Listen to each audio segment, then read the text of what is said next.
If you live in New York City like I do and just need to escape for the day, a trip up the Hudson to Captain Lawrence Brewing Company is the perfect way to do it.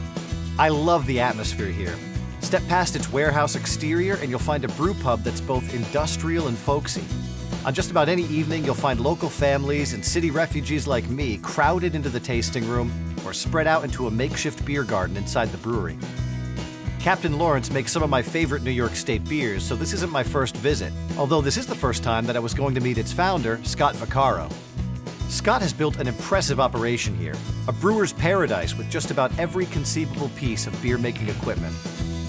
He and his team are constantly experimenting, putting all kinds of spins on traditional recipes to excite the taste buds of their fans.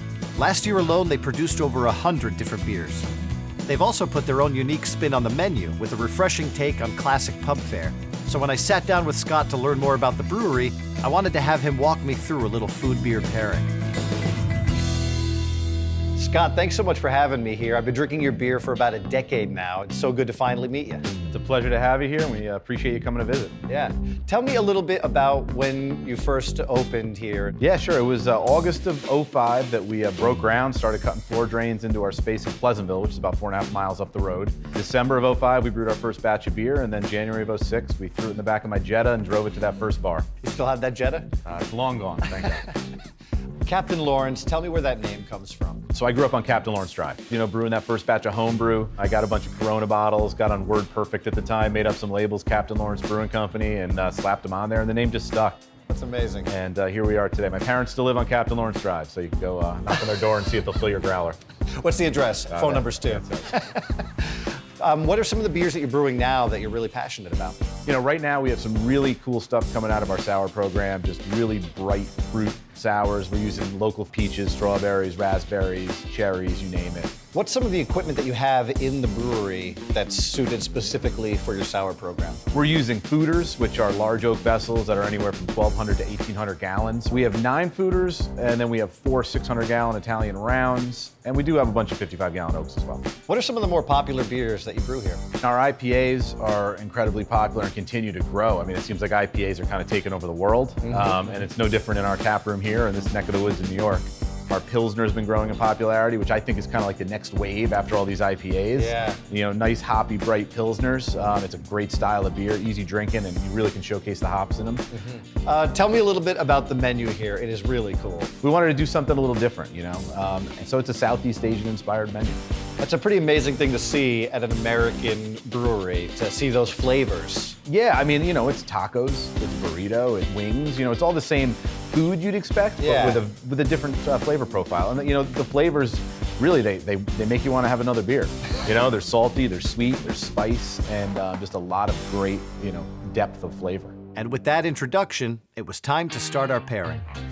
So what is this here? All right, so we have our spicy chicken sandwich, which is basically a fried glazed chicken thigh with some pickled jalapenos, some greens, and some you know, special sauce on there. So I like spicy. This is going to be spicy. It's got some heat to it. It does. The jalapenos, you know, they can light you up. All right, so let's take a bite. I want to see how bad I'm going to need this beer.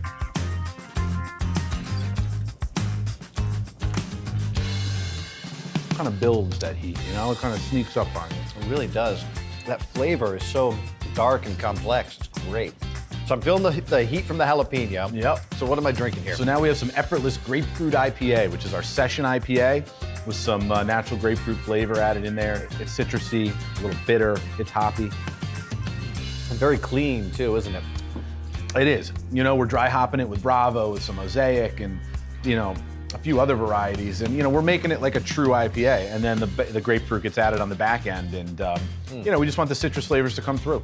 The citrus is really nice to like contrast with that dark flavor on the chicken. Yeah, without a doubt. It helps kind of cool off your tongue a little bit. I've met people who approach beer and food pairings differently. How do you think about it? You know, there's a lot of art involved in, you know, the pairing. You know, people have different flavors, flavor palettes that they like. You know, in general, we try to steer people towards our hoppier beers with the spicier foods to kind of help cleanse the palate, and some of the, you know, the lighter, more delicate things towards the Pilsners and whatnot. But to me, as long as everything tastes good, we're gonna be all right. We haven't really designed our menu or our beer in order to make sure they work together. We just figured that with the amount of different beers we make, and food that has a lot of flavor and a lot of substance to it, that we're gonna find beers that work with it every day. And we gently guide them as they need it.